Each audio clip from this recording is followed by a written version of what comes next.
മുന്നറിയിപ്പ്. കാഴ്ചകൾ കാണാൻ പോകുന്നവരെ കാര്യം നമ്മൾ പറഞ്ഞേക്കാം. കാണണമെന്നു വിചാരിക്കുന്നത് കാണാൻ ചെന്നാൽ കാണില്ല.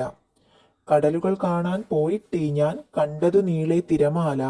കപ്പലു കാണാൻ പോയിട്ടീ ഞാൻ കണ്ടതു കൂറ്റൻ മണിമേട. കാടുകൾ കാണാൻ പോയിട്ടീ ഞാൻ കണ്ടതു നീളെ മരമല്ലോ. കാണാൻ ചെന്നു വാരിക്കുഴി ഞാൻ കണ്ടതു കൂറ്റൻ കിണറല്ലോ. കാഴ്ചകൾ കാണാൻ പോകുന്നവരെ കാര്യം നമ്മൾ പറഞ്ഞേക്കാം. കാണണമെന്ന് വിചാരിക്കുന്നത് കാണാൻ ചെന്നാൽ കാണില്ല. അക്കിത്തത്തിന്റെ കുട്ടിക്കവിതകൾ അക്കിത്തം. ഈ കവിതയിൽ കാണണമെന്ന് വിചാരിക്കുന്നത് കാണാൻ ചെന്നാൽ കാണില്ല. കവി ഇങ്ങനെ പറയാൻ കാരണം എന്താവും? കവി ഇങ്ങനെ പറയാൻ കാരണം യാത്രകളിലും ജീവിതത്തിലും നമ്മൾ പ്രതീക്ഷിക്കുന്ന കാര്യങ്ങളല്ലാതെ അപ്രതീക്ഷിതമായി പലതും കണ്ടേക്കാം എന്നതാണ്. ചിലപ്പോൾ നമ്മൾ കാണാൻ ആഗ്രഹിക്കുന്നതിനേക്കാൾ വ്യത്യസ്തമായതോ അല്ലെങ്കിൽ അതിലും മനോഹരമായതോ ആകർഷകമായതോ ആയ കാര്യങ്ങൾ കാണാൻ കഴിഞ്ഞേക്കാം. കടൽ കാണാൻ പോയപ്പോൾ തിരമാലയും, കാട് കാണാൻ പോയപ്പോൾ മരവും, കപ്പൽ കാണാൻ പോയപ്പോൾ കൂറ്റൻ മണിമേടയും, വാരിക്കുഴി കാണാൻ ചെന്നപ്പോൾ കണ്ടത് കൂറ്റൻ കിണറുമാണെന്ന് പറയുന്നു. പാഠപുസ്തകത്തിൽ കൊടുത്ത ചിത്രങ്ങളും അത് സൂചിപ്പിക്കുന്നു.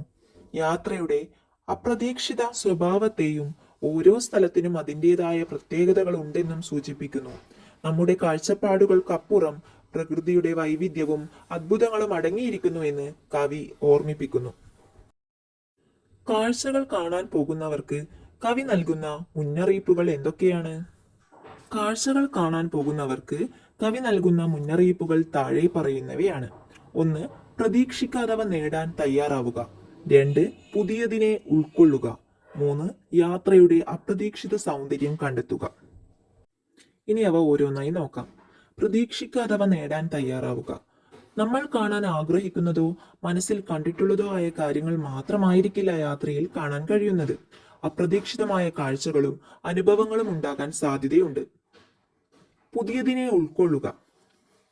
കവിതയിൽ പറഞ്ഞിരിക്കുന്നത് പോലെ ഒരു സ്ഥലത്തിന്റെ യഥാർത്ഥ സ്വഭാവം നമ്മളുടെ സങ്കല്പങ്ങളിൽ നിന്ന് വ്യത്യസ്തമായിരിക്കാം.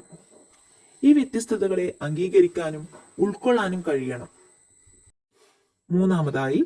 യാത്രയുടെ അപ്രതീക്ഷിത സൗന്ദര്യം കണ്ടെത്തുക. ഓരോ യാത്രയും അതിൻ്റെതായ അത്ഭുതങ്ങളും പുതിയ കണ്ടെത്തലുകളും നൽകും. ചിലപ്പോൾ നമ്മൾ തേടി പോകാതെ ഒന്നായിരിക്കും ഏറ്റവും മനോഹരമായ അനുഭവം നൽകുന്നത്. അതിനാൽ തുറന്ന മനസ്സോടെ യാത്ര ചെയ്യുക.